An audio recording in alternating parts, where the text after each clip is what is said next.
Hello friends, स्वागत है हमारे यूट्यूब चैनल में आपका। आईटीबीपी कांस्टेबल ट्रेड्समैन आपके रिजल्ट्स अपडेट हो गए हैं, आपके मार्क्स अपडेट हो गए हैं, एग्ज़ाम के मार्क्स। कुछ हमारे साथियों को डाउट था कि वाटर कैरियर के मार्क्स अपडेट नहीं हुए हैं, लेकिन वाटर कैरियर के भी कुछ कैटेगरीज के मार्क्स जो हैं वो अभी अपडेट हो गए हैं। आप अपना लॉगिन आईडी पर चेक कर सकते हैं।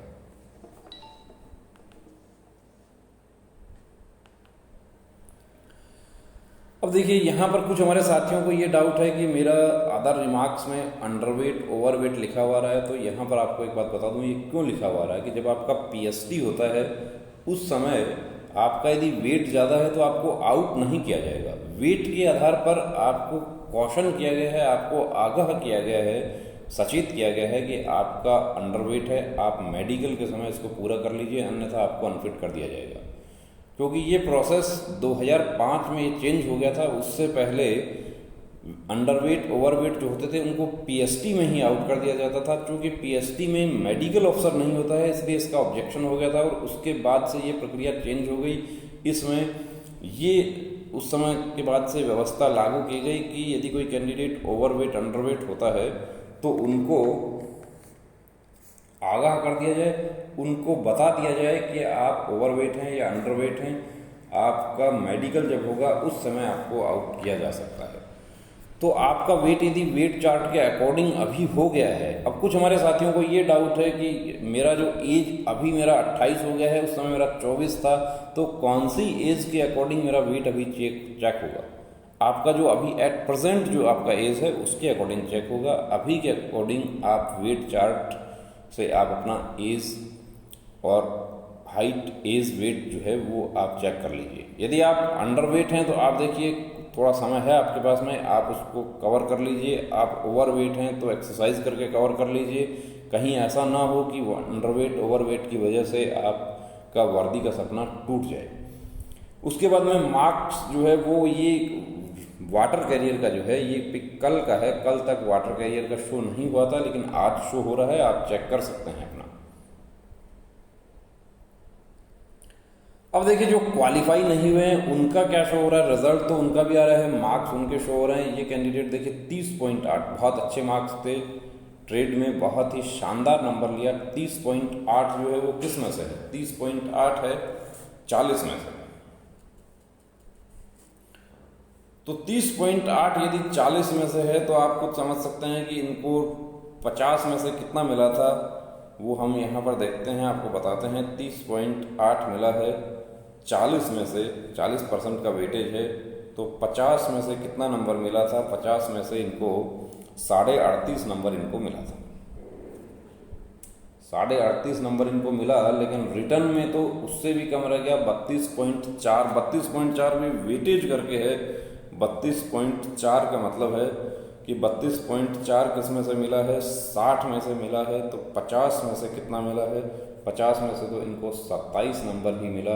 देखिए, ये जो यहाँ पर जो मार्क्स मिला था, ये ट्रेड का इनको बहुत अच्छे मार्क्स मिले, लेकिन रिटर्न में कमज़ोर रह गए, सारी मेहनत बेकार हो गई, आउट हो गए। ये कैंडिडेट जो है इनको रिटर्न में बहुत अच्छा मिला है। 54 इनका रिटर्न में हो रहा है। 54 का मतलब कितना है कि 45। 50 में से इनको 45 मिला है, लेकिन रिटर्न में तो इनको 16, यानी कि 16 कितना 20 नंबर मिला था। मिनिमम क्वालिफाई ये हुए थे।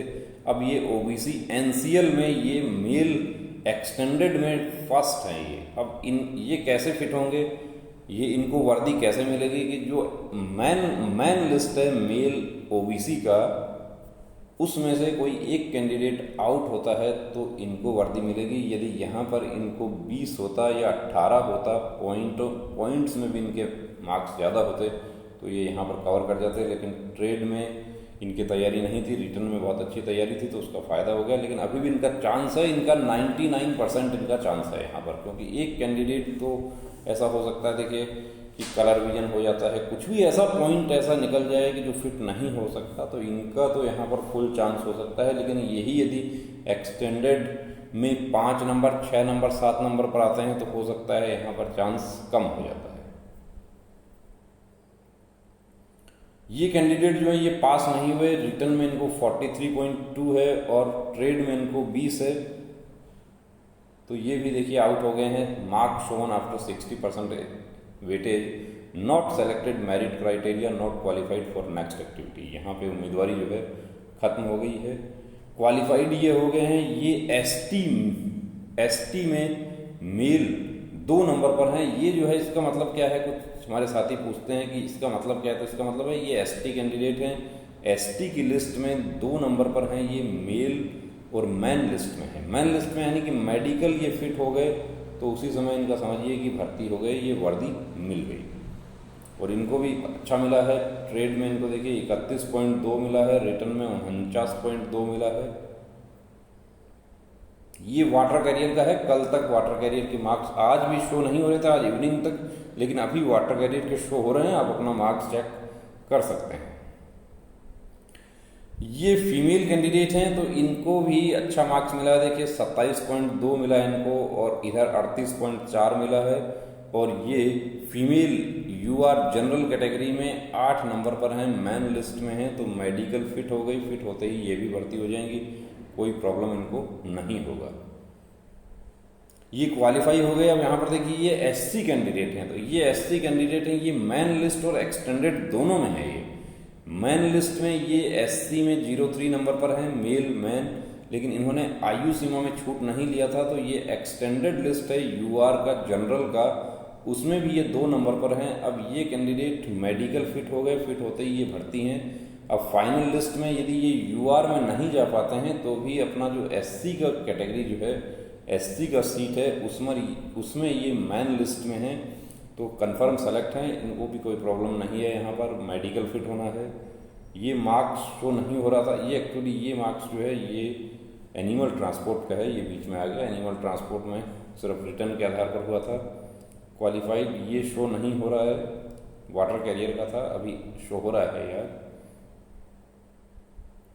ये हमारे वाटर कैरियर के जो साथी हैं वो बड़ा टेंशन में आ गए कि हमारे मार्क्स शो नहीं हो रहे हैं, लेकिन आपके भी मार्क्स शो हो रहे हैं, अभी आप चेक कर सकते हैं। तो दोस्तों आपका जो लिस्ट है वो बिल्कुल अपडेट हो गया है। अब आप मैन लिस्ट में हैं, कोई प्रॉब्लम नहीं है। मैन लिस्ट में आपको सिर्फ अपना मेडिकल का ध्यान रखना है कि आप मेडिकल फिट हैं, आप वर्दी मिल गया आपको।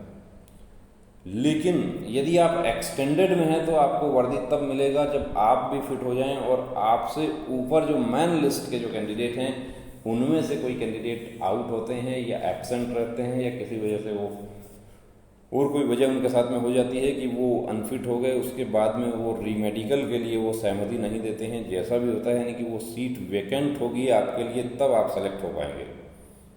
तो दोस्तों मैन लिस्ट में है तो पूरी ताकत, अपनी पूरी शिद्दत अभी मेडिकल के लिए लगा दीजिए कि मेडिकल मुझे फिट होना है, और पूरी तैयारी उसकी कीजिए। मेडिकल एक बार चेकअप जरूर करवा के देखें, ताकि आपको लेटर स्टेज डिसअपॉइंटमेंट नहीं हो, आपको अफसोस नहीं हो कि ये तो बहुत ही नॉर्मल सा पॉइंट था, मुझे पता होता तो मैं इसका ट्रीटमेंट ले लेता। और कुछ पॉइंट्स ऐसे हैं कि जिनका अभी आप ट्रीटमेंट नहीं ले सकते। डीएनएस जैसा पॉइंट है, तो आप सर्जरी भी यदि करवाते हैं तो 3 महीने पुरानी सर्जरी जो है वो फिट होती है, और 3 महीने से पहले तो आपके मेडिकल हो जाएं। आपके मेडिकल तो हो सकता है इसी महीने के लास्ट में आपके मेडिकल आ जाते हैं, तो वहाँ पर बड़ी परेशानी हो जाएगी। तो ऐसा कोई पॉइंट निकलता है तो भी घबराने की ज़रूरत नहीं है, उसको भी किसी न किसी तरीके से कोई ना कोई सॉल्यूशन दवा से या कैसे भी उसका हो सकता है, या सर्जरी यदि हो सकती है तो डॉक्टर से संपर्क करें कि कितने दिन में ये सर्जरी पूरी हो सकती है। लेकिन हम आपको एडवाइस करना चाहेंगे कि डीएनएस, हाइड्रोसिल, वेरिकोसिल, हार्निया, होमोरॉइड, ये जो ऐसी सर्जरी हैं उनको अभी नहीं करवाना है। यदि आपको वाकई पॉइंट डिटेक्ट होता है तो भी वो सर्जरी नहीं करवानी है, क्योंकि वो सर्जरी अभी फिट नहीं होगी। तो इतना समय नहीं है आपको। होमोरॉइड का सर्जरी जो है वो 6 महीने पुराना होना चाहिए, तब फिट होता है। कुछ हमारे साथियों की सर्जरी हुई है पहले, तो उनको हम एडवाइस करना चाहते हैं कि आप अपना सर्जरी का पूरा पेपर्स जो है वो आप अपने साथ में रखें, ताकि आप मेडिकल में जाते हैं वहाँ लेकर जाएं। आपको डिटेल मेडिकल में मेडिकल अफसर पूछते हैं, आप पेपर्स दिखा सकते हैं। नहीं पूछते हैं तो नेक्स्ट डे आपका री मेडिकल होता है, उसमें आपसे पेपर्स मांगा जा सकता है कि मेरा एक सर्जरी हुआ था, मेरे पास में पेपर्स है। आप पेपर शो कर देंगे, मेडिकल अफसर वहाँ पर बोर्ड सेटिस्फाई हो जाएगा, आप फिट हो जाएंगे। तो सबसे पहली बात तो देखिए यहाँ पर ये है कि आप बिल्कुल कूल रहें, टेंशन ना करें। अब जो पास हो गए हैं बड़ा टेंशन उनको हो गया है कि क्या होगा, मैं फिट हो जाऊंगा या नहीं होऊंगा। बहुत सारे मैसेज हमारे पास में आते हैं, कॉल पर बहुत सारे कैंडिडेट्स बात करते हैं कि मैं बहुत दूर हूँ आपसे, तो मैं आपके सेंटर पर तो नहीं आ सकता, लेकिन मुझे बताइए कि मुझे क्या करना चाहिए। उनको भी हम एडवाइस करते हैं क्या करना चाहिए। यदि आप सेंटर पर हमारे विजिट नहीं कर सकते तो जो नॉर्मल पॉइंट्स हैं वो हम आपको बता देंगे, उसके लिए आप कॉल पर डिस्कस कर सकते हैं, उसका प्रोसेस आपको बता देंगे। एक व्हाट्सएप मैसेज आपके लिए कि कौन कौन सी जांचें आपको करवानी चाहिए। जो हमारी बहनें हैं, जो देखिए बहुत दूर वो अकेली नहीं जा सकती, या कोई परिजन उनके साथ अभी जाने के लिए व्यवस्था नहीं हो रही है, या खर्चा भी ज़्यादा होता है दूर जाने में, तो वो भी अपने सिटी में कौन कौन सी आपको जांचें करवानी है, कौन कौन से चेकअप आपको डायग्नोसिस करवानी है, वो हम आपको बिल्कुल एडवाइस कर देंगे। वो सब आप रेडी करवा लीजिए। क्योंकि आप कहीं जाते हैं मेडिकल किसी स्पेशलिस्ट के पास में जाते हैं, वो आँख के डॉक्टर के पास में जाएंगे, वो आपके आँख चेक कर देंगे, लेकिन दूसरी चीज़ें भी आपको चेक करवानी है, कान की सफाई करवानी है, ये सब हम आपको बिल्कुल एडवाइस करेंगे। आप चैनल के साथ जुड़े हैं तो हम यहाँ पर पूरी तरीके से आपके लिए तैयार है। तो दोस्तों रुकना नहीं, थमना नहीं, अब ठानना है, वर्दी को हर हाल में पाना है। जय हिंद।